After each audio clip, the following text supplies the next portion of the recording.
ఏడాది first half లో పెద్ద సినిమాలు ఏమొచ్చాయి అంటే సంక్రాంతికి వస్తున్నాం, డాకు మహారాజ్ తప్ప మూడో సినిమా కనిపించదు.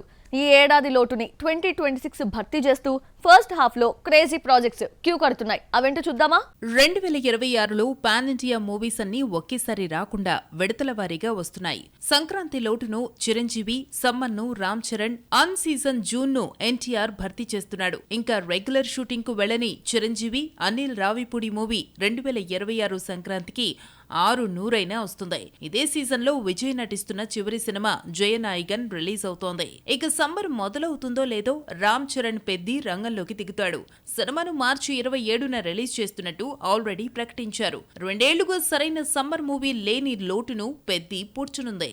ఈ మధ్యనే మొదలైన NTR Prashanth Neel movie release date fix అయింది. జూన్ 25న రిలీజ్ చేస్తున్నారు. అంతేకాదు మే 20న తారక్ బర్త్డే సందర్భంగా గ్లిమ్స్ ట్రీట్ ఇస్తున్నట్టు నిర్మాతలు ప్రకటించారు. ఇద్దరు డైనమిక్ వ్యక్తుల కాంబోలో బాక్సాఫీసు విధ్వంసమయ్యే అనుభూతికి సిద్ధం కండే. 25 జూన్ 2026న థియేటర్స్ దద్దరిల్లే సౌండ్స్ మీరు వింటారంటున్నారు నిర్మాతలు. పాన్ ఇండియా మూవీ అంటే ఏడాది ముందే రిలీజ్ డేట్ ప్రకటించాల్సిందే. ఎవరో ఒకరు ఖర్చు వేయకుండా ముందే జాగ్రత్త పడుతున్నారు. Nani, Dasara fame Srikanth Odela combination movie the Paradise March 26న రిలీజ్ అవుతోంది. KGF 2 తర్వాత యష్ నటిస్తున్న టాక్సిక్ మార్చి 19న విడుదలవుతోంది. 2023ని ఏలిన శ్రీలీల ఈ ఏడాది రాబిన్ హుడ్ తో వచ్చింది. మాస్ జాతర రిలీజ్ కి రెడీ అవుతోంది. 2024లో జోరు చూపించిన మీనాక్షి సంక్రాంతికి వస్తున్నాం కాకుండా మరో మూవీ అనగనగా ఒక రాజు రిలీజ్ అవుతోంది. ఈ ఏడాది ఫ్లాప్ హీరోయిన్ భాగ్యశ్రీ బోర్సే హడావిడే ఎక్కువగా కనిపిస్తోంది. ఎలాగో చూద్దామా? భాగ్యశ్రీ విషయంలో పెర్ఫార్మెన్స్ ని గ్లామర్ డామినేట్ చేసింది. డెబ్యూ మూవీ డిజాస్టర్ అయినా ఆ బ్యూటీకి ఆఫర్స్ వస్తూనే ఉన్నాయి. అభినయం అంతంత మాత్రంగానే ఉన్న స్కిన్ షోతో 3 ఆఫర్లు కొట్టేసింది. ఫ్లాప్ ముద్ర పడినా నాజూకు భామగా నెట్టుకొస్తోంది. మిస్టర్ బచ్చన్ తో భాగ్యశ్రీ టాలీవుడ్ లోకి ఎంట్రీ ఇచ్చింది. సినిమా ఫ్లాప్ ఎఫెక్ట్ భాగ్యశ్రీపై పడలేదు. దుల్కర్ తో జతకడుతున్న కాంతా మూవీ ఆల్రెడీ షూటింగ్ పూర్తి చేసుకుంది. విజయ్ దేవరకొండ కింగ్డమ్ లో ఈ అమ్మడే హీరోయిన్. డబుల్ స్మార్ట్ తర్వాత రామ్ పోతినేని నటిస్తున్న మూవీలో సెలెక్ట్ అయింది. ఈ 3 సినిమాలు ఈ ఏడాది రిలీజ్ అవుతున్నాయి. ముందుగా మే 30న కింగ్డమ్ తో అడుగు పెడుతోంది భాగ్యశ్రీ. ఫ్లాప్ హీరోయిన్ భాగ్యశ్రీకి ఆఫర్స్ ఇవ్వడానికి హీరోస్ వెంటపడుతున్నారు. ముఖ్యంగా యంగ్ హీరోల పాలిట క్రేజీ భామగా మారింది. రామ్, భాగ్యశ్రీ ప్రేమలో ఉన్నారన్న కథనాలు సోషల్ మీడియాలో పుట్టుకొచ్చాయి. ఇంతవరకు వీళ్ళిద్దరిలో ఒక్కరు కూడా ఈ లవ్ స్టోరీని ఖండించలేదు. మరి కింగ్డమ్ ప్రమోషన్ లో లవ్ టాపిక్ రాక మానదు. భాగ్యశ్రీ అప్పుడెలా స్పందిస్తుందో చూడాలి. ఈ దసరా మామూలుగా ఉండదు. ఇక దబిడి దిబిడే అనుకుంటే పెద్ద హీరో సినిమా రావడం లేదా? హై ఎక్స్పెక్టేషన్స్ మూవీ డ్రాప్ అయ్యిందని అంటున్నారు. పాన్ ఇండియా హీరో దసరాపై కన్నేశారా? 10 రోజుల దసరా సెలవుల్ని క్యాష్ చేసుకోవడానికి ఎవరెవరు వస్తున్నారు? Watch the story. ఏప్రిల్ 10న రావాల్సిన రాజాసాబ్ వాయిదా పడి చాలా కాలమైనా రిలీజ్ డేట్ మాత్రం చెప్పడం లేదు. సమ్మర్కి వస్తోందంటూ ఊరించినా వచ్చే ఛాన్స్ లేదు. మరి రాజాసాబ్ రిలీజ్ ఎప్పుడంటే మళ్లీ దసరాకే.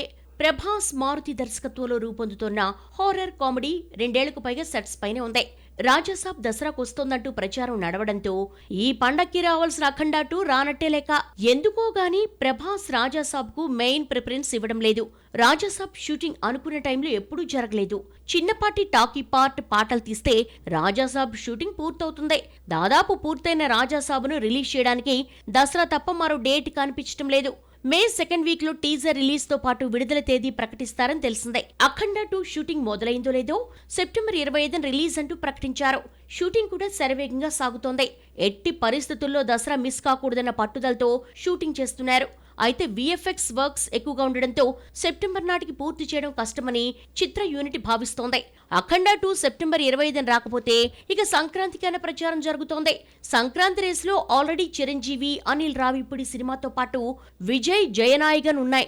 ఆల్రెడీ అనిల్ రావిపూడి సినిమాలతో బాలయ్య పోటీపడి 2 సార్లు దెబ్బతిన్నాడు. సంక్రాంతి బరిలో F2తో కథానాయకుడు సంక్రాంతికి వస్తున్నాంతో పాటు డాకు మహారాజ్ పోటీపడ్డాయి. డాకు పాజిటివ్ డాక్ తెచ్చుకున్నా సంక్రాంతికి వస్తున్న మానియా ముందు నిలబడలేకపోయింది. డాకు బ్రేక్ ఈవెన్ అయినా 100 కోట్ల మార్కు దాటకుండా సంక్రాంతికి వస్తున్నాం అడ్డుకుంది. అనిల్ రావిపూడితో పోటీపడి నష్టపోయిన ఎక్స్పీరియన్స్ దృష్టిలో పెట్టుకున్న అఖండ 2 టీం సినిమాను సంక్రాంతి రేసులోకి దించకుండా క్రిస్మస్ కు రిలీజ్ చేసే ఉద్దేశంతో మేకర్స్ ఉన్నారు. అఖండ 2021 డిసెంబర్లో రిలీజ్ అయి కోవిడ్ తర్వాత ప్రేక్షకుల్ని థియేటర్స్కి వచ్చేలా చేస్తుంది. 2025లో ఏప్రిల్ చేదు అనుభవాన్ని మిగిల్చింది. జనవరి, ఫిబ్రవరి, మార్చిలో ఏదో ఒక సినిమా బాక్సాఫీస్ ని మెప్పిస్తే ఏప్రిల్ మాత్రం చేతులెత్తేసింది. స్ట్రైట్ డబ్బింగ్ అన్న తేడా లేకుండా అన్ని ఫ్లాప్ అయ్యాయి. ఒక్క సినిమా కూడా హిట్ కాకపోవడం షాక్ ఇస్తోంది. థియేటర్స్ కు జనాలు రావడం లేదు, ఓపెనింగ్స్ లేవు. తెలుగు సినీ ఇండస్ట్రీ కూడా బాలీవుడ్ అవుతోందంటూ భయపడుతున్న మేకర్స్ కు ఏప్రిల్ ట్రాజడీ మూవీ చూపించింది. భారీ లాభాలు తీసుకురాకపోయినా బ్రేక్ ఈవెన్ అయిన సినిమా ఒకటి లేదు. ఆన్ సీజన్ ఫిబ్రవరి మార్చిలో తండేల్ కోర్టు హిట్ కాగా ఏప్రిల్లో ఫ్లాపులు తాండవిస్తున్నాయి. టిల్లు స్క్వేర్ తో మంచి ఫామ్ లో ఉన్న సిద్ధు జొన్నలగడ్డ జాక్ తో వస్తే రిజెక్ట్ చేశారు. బొమ్మరీలు భాస్కర్ డైరెక్షన్ లో వచ్చిన జాక్ లో కొత్తదనం కొంచెం కూడా కనిపించడం లేదు.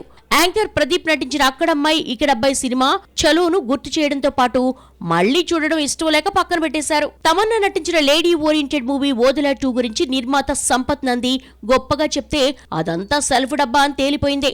అఖండ అరుంధతిని గుర్తు చేసేలా ఓదెలా 2 ఉండడంతో చూసిన సినిమాలనే మళ్లీ చూడొద్దనుకుని ఓదెలా 2కు టాటా గుడ్ బై చెప్పేశారు ఆడియన్స్.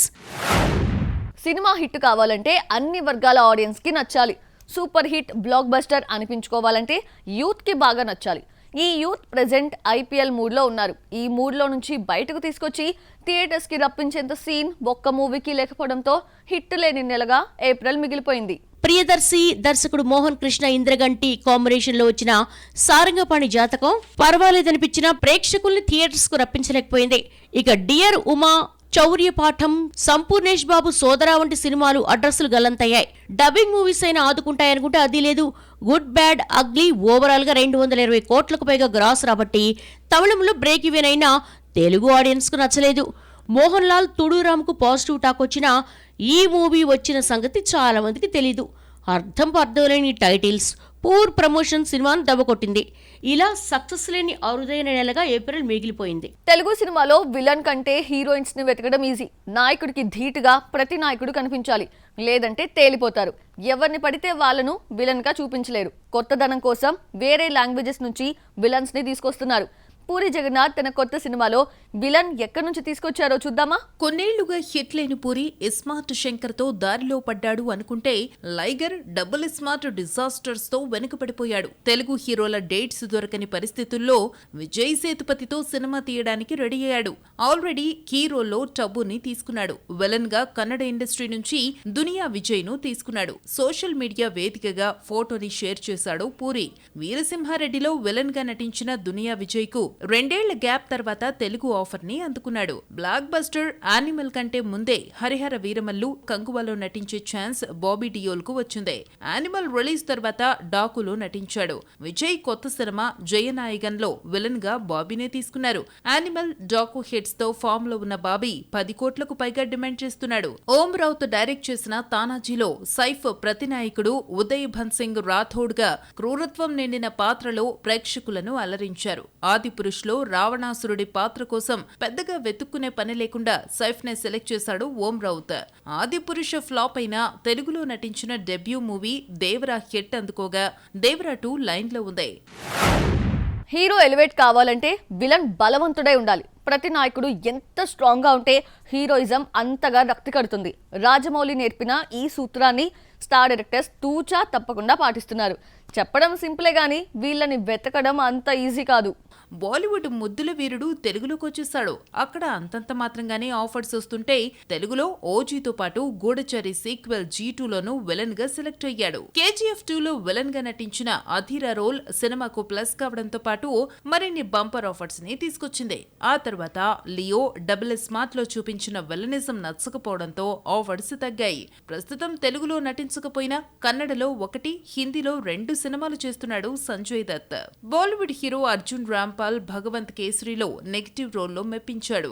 చావాలో ఔరంగజేబు పాత్రలో మెస్మరైజ్ చేసిన అక్షయ్, ప్రశాంత్ వర్మ సినిమాటిక్ యూనివర్స్ లో భాగంగా రూపొందుతున్న తొలి ఫిమేల్ సూపర్ ఉమెన్ ఫిల్మ్ మహంకాళిలో విలనిజం చూపిస్తున్నాడని టాక్.